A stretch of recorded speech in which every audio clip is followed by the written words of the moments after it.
Here's the 30-second lesson on what legends know. Never practice nunchucks in a crowded room. Never eat chole before a road trip. Always take your shirt off before you iron it. Don't take a call near a swimming pool. And don't forget, saving is not investing. Legends don't just save, they invest in mutual funds.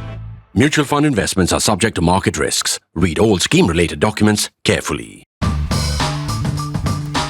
I bet you've heard about something called Comprehensive National Power or CNP. What exactly is the concept?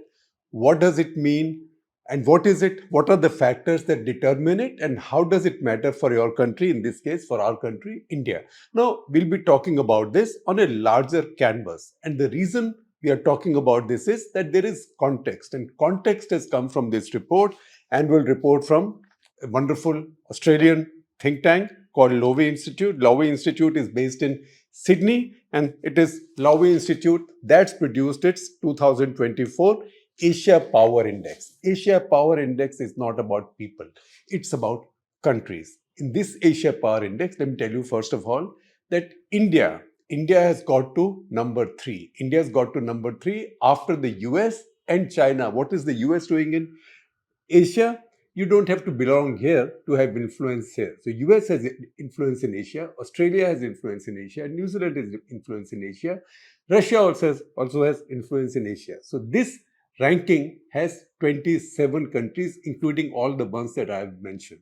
So number 1, as you would expect in this grouping of 27 countries, is America. Number 2 is China. Number 3 is India. Used to be number 4, but India has gone one step up, leaving its very dear friend Japan just marginally behind, just a little bit. So India is number 2. There is a lot else that's happening for India, some of which is very good and some of which is sobering, because not everything is good news. Net, it's better news, but not everything is good news. There are also areas that this survey indicates, and the analysis with this survey indicates, where there is scope for India to improve and really enhance its overall strength or its comprehensive national power. This research and the report on this research has been written by 3 scholars, Susanna Patton, Jack Sato, and Harvey Limayu. If I don't pronounce your name right, Harvey, please accept my apologies. I will try and do it better, or if we meet at some point of time, I will sit and rehearse with you. So these 3 fine scholars have produced this brilliant report, because this is not just data. There's a lot of data, but there's also a great deal of analysis. It's a 36-page report.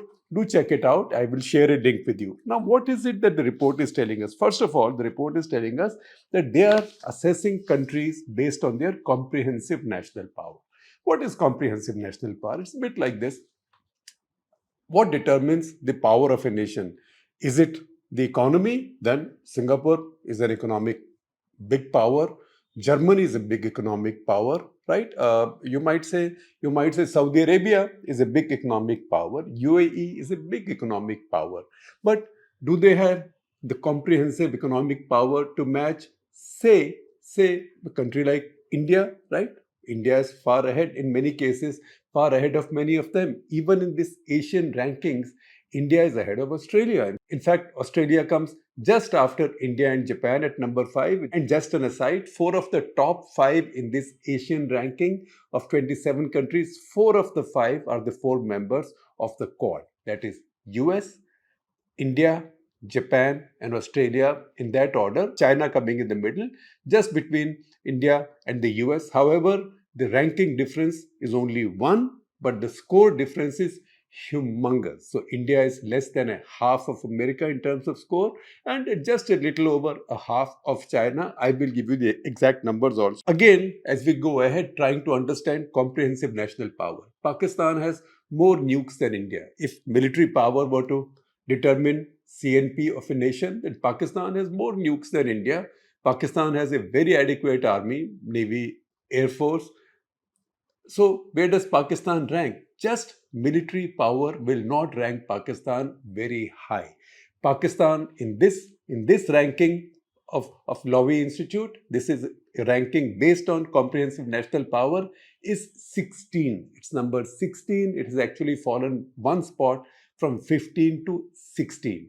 Philippines has taken its 15th spot, which Pakistan had for the previous many years. So just economic power doesn't do it, just military power doesn't do it, and you can have both, but you can lack social cohesion, you can be an isolationist power, you can have less diplomatic influence. So then you suffer on those counts. So CNP combines all of these. The dictionary definition of CNP, I will tell you first, and then I will tell you the simplified definition, which I pick up from this Lowy Institute summary as well. So the dictionary definition is the totality of a country's economic, military, and political power in a given period. It signals the country's comprehensive development level and its position in the international system. That sounds a bit too detailed, a bit prosaic, so I will give you a simpler explanation from the authors of this paper based on the Lowy Institute research, and that says simply CNP is the ability of a country to influence the behavior of other states, that means other countries, non-state actors, and also influence international events and also the actions of international forces. That is your comprehensive national power. What constitutes comprehensive national power? For this analysis, Lowy Institute has taken 8 measures. Those are the 8 main measures. I will list them for you. And across these measures, each of which aggregates data for 3 to 5 sub-measures. So there is a bunch of sub-measures, and under each sub-measure, there are distinct indicators. So all of these add up to 131 distinct indicators. It is the weighted average of all of these which Lowy Institute has looked at to arrive at the relative comprehensive national power of the nations in Asia. First of all, the summary points from the survey taken from the paper with the survey. Number 1, China is flattening. It's not collapsing, it's flattening. So its power is not growing. However, it's still way ahead of any Asian power located in Asia. The only power that's ahead of it is not located in Asia, that is America. So China is flattening, not collapsing. It's still well above all Asian countries. Number 2, US power is resilient, but US power is losing ground to China on military might. It is still way ahead of China, but the gap is closing. That's very important. Number 3, India is rising, albeit slowly. India is rising, albeit slowly. It has beaten Japan, but its clout remains below the potential promised by its resources. As we go along, I will show a graphic that will also tell you in these rankings, countries which are overachievers and countries which are underachievers. That is relative to their potential. And India, sadly, is in the list of underachievers. Not only is it in the list of underachievers, it's towards the bottom of the list of underachievers. The only 2 countries behind India in the list of underachievers are Russia and North Korea. Pakistan also is ranked 1 above India, although with the same points, that is 3.9. However, this is relative. It does not mean Pakistan is more influential than India. What this means is that Pakistan's influence is also as subpar relatively as India's compared to its potential. So if India truly, really lived up to its potential, it will be a much more powerful country, and its points then will not be 39.1, but considerably higher. We will come to the points also as we go along. Next point from these highlights, that Japan is hardening up. What it means is that Japan's clout so far had come from its economic and cultural power, but now it's rising in military and defense cooperation. That's why Japan's power is hardening. 5th, Southeast Asian powers are on the rise. Indonesia has grown faster than any other Asian power since 2018. In fact, Indonesia has added 11 points to its overall score. India has this year added 2.8 points to its score. In fact, it's the first time India has added points to its score since 2018. And as India has risen, although India has risen, India's overall score is still lower than it was in 2018-2019. Number 6, Australia is holding its own at number 5 in the rankings. Number 7, Russia is dwindling in relevance. It's now number 6. There is the Ukraine effect. And number 8, Asia has now become a tripolar entity. Tripolar in the sense that while US and China constitute the two poles, Japan is emerging as the third pole. That's the big change. Now, these rankings are divided in three categories. So, superpowers are only two. That's America and China. America at 81.7, it's gone up. China at 72.7, it's gone up. Actually, everybody's gone up except New Zealand, Russia, and Myanmar in the entire list of 27. Only three countries have gone down in their CNP. So the US is 81.7, the tops, China at 72.7. Those two are the only ones in the superpower category, as you would expect. Next is middle powers. Superpowers are those who have more than 70 points and above. Middle powers is a wide range from 10 points and above. And that's where India comes on the top. So India is still a middle power, although on top of the middle powers, number 3 in Asia with 39.1 points. Japan has just been left behind a little bit at 38.9. It's a very minor difference of 0.2 points, but it's a difference nevertheless. Australia comes a little bit of distance after Japan at 31.9, and then there is Russia at 31.1, South Korea almost there at 31, and then for those who would be interested, I know Pakistan is 14.6 at 16. They've dropped one position. They were 15 earlier. And the Philippines is 14.7 and they've gone to number 15. So Philippines is +1 in terms of its position. Pakistan is -1. See the chart on your screen. We are taking all these charts and graphics from Lowy Institute. So check it out. Also for those who might be curious about your neighborhood, Bangladesh is number 20 at 9.4. These are minor powers. Minor powers are below 10 points. So Bangladesh is towards the top of minor powers, 9.4, just under Cambodia, Sri Lanka 7.7, Myanmar 6.7, Nepal 4.8, so on and so forth. Again, this year, who are the biggest gainers? Indonesia is the biggest gainer. We told you Indonesia has done very well. They've gained 11 points since 2018.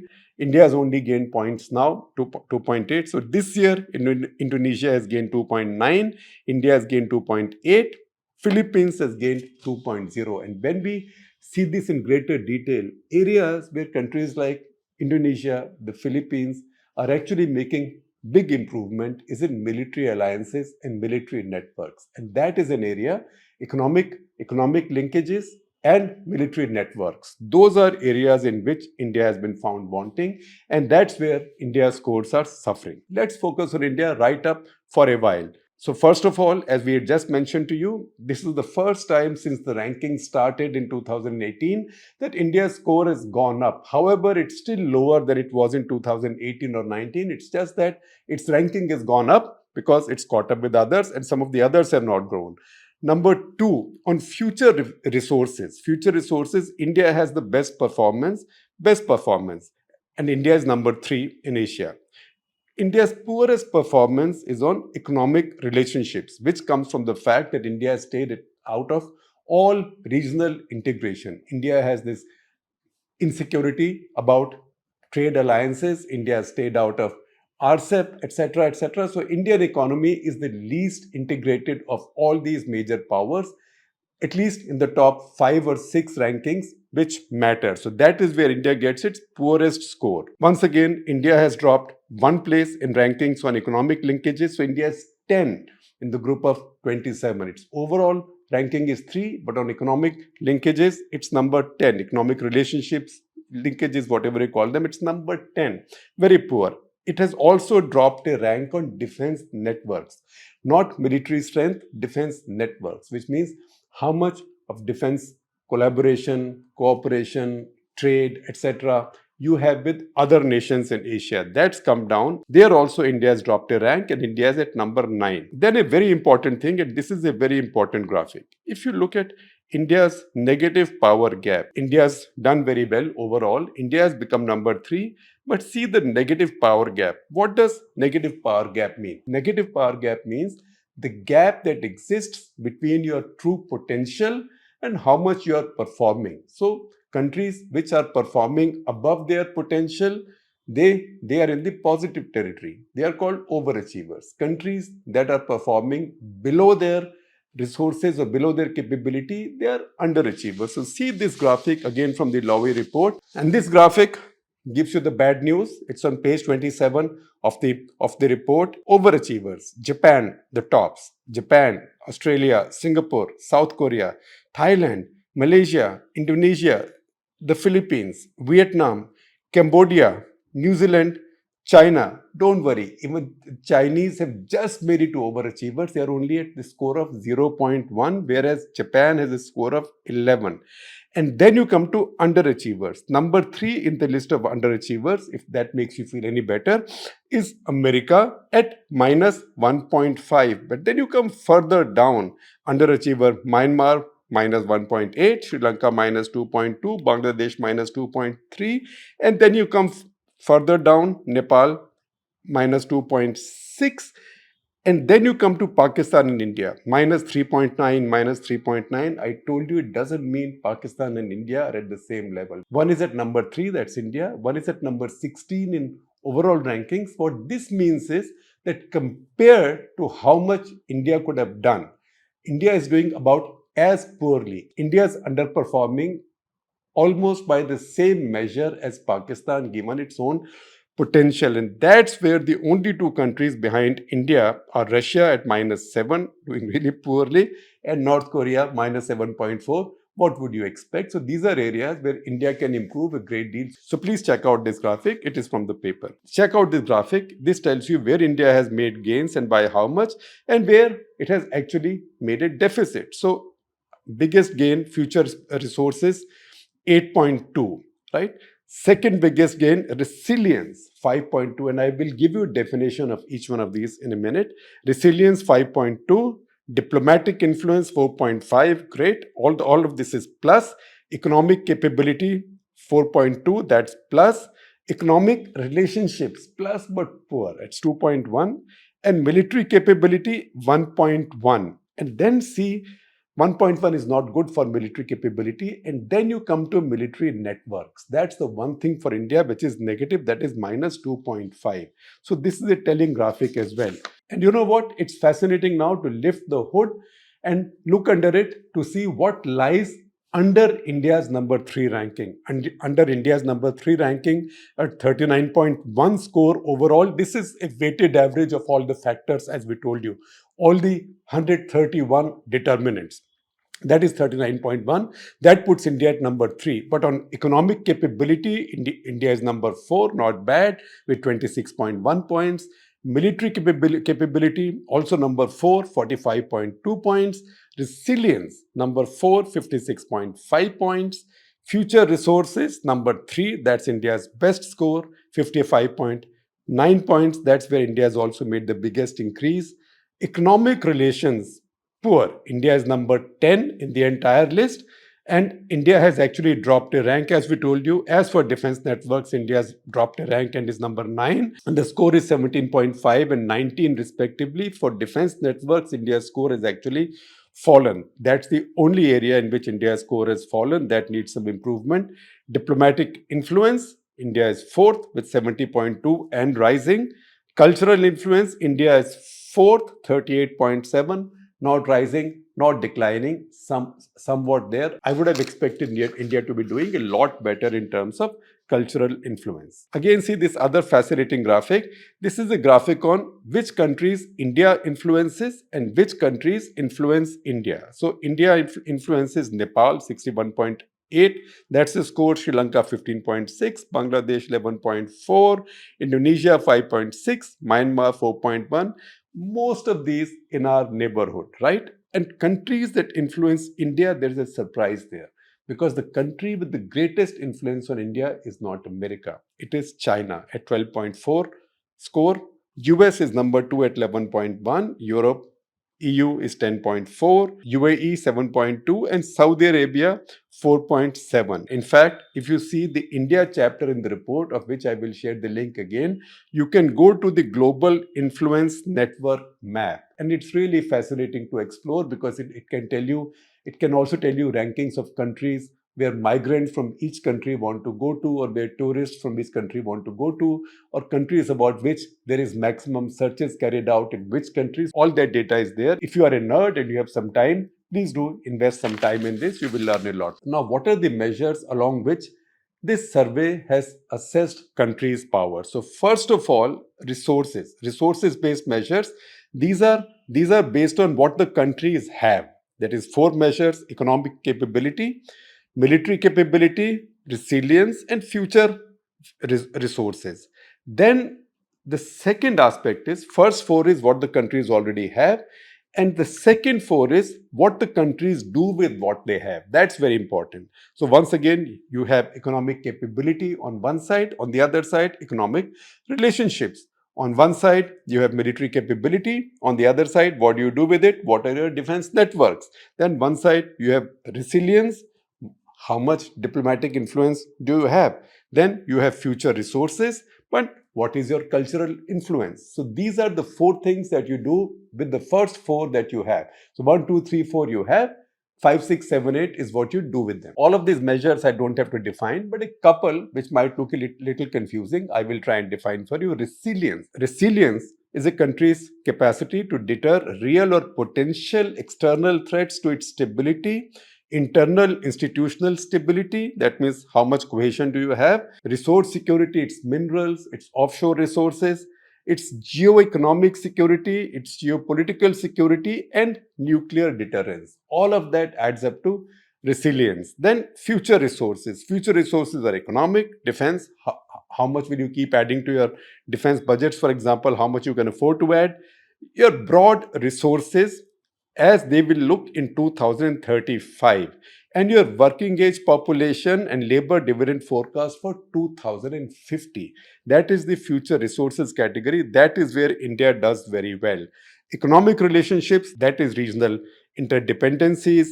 Trade relations, India does very poorly in this area. India's mindset is still something that poet Pradeep gave us. He wrote something in the 40s which endured during the Nehru era and this decade of the 60s when all these wars took place. And that was something that we heard on All India Radio and later on Doordarshan all the time. आज हिमालय की चोटी से फिर हमने ललकारा है, दूर हटो है दुनिया वालों, हिंदुस्तान हमारा है. So there is inbuilt xenophobia. While we Indians go and do very well overseas, we are still not very open to exposing ourselves to international trade or trade alliances or economic linkages. We tend to be very insular and very protective and very protectionist when it comes to our turf and our businesses as well. And that's where our score on economic relationships is really poor. Then defense networks. Defense networks means partnerships, big joint exercises, because these become force multipliers for your regular conventional military power. Now, India does some, but even if you look at the Quad is really, every time a Quad meeting takes place, somebody gets up and says, this is not a military alliance. And that's the reason the Lowy Institute paper talks of the Squad, because the Quad is still bashful about being military or sounding military, but the Squad has no such problem because all its members are linked by security alliances. So the Squad, which I think is something that somebody just thought up at the spur of the moment, because the Quad is the quadrilateral four countries, but this is also four countries. These four countries are United States, Japan, Australia, and the Philippines. This concept of the Squad was thought of in April this year. However, as we talk about this, there is another paper by Rahul Mishra at Lowy Institute which is headlined, "The Squad is a welcome spin-off, but the Quad is the main game." So once again, if you look at these rankings, look at these closely, read this 27-page report, and then if you want, the report will cue you. It will cue you to explore other areas in detail. And this is fascinating. However, when you read it comprehensively from India's point of view, or when you read it comprehensively and think of India's comprehensive national power, so you will first of all celebrate what India has achieved, but you will also look at with some concern, but also with some enthusiasm of how much is it that remains to be done and which India can do now.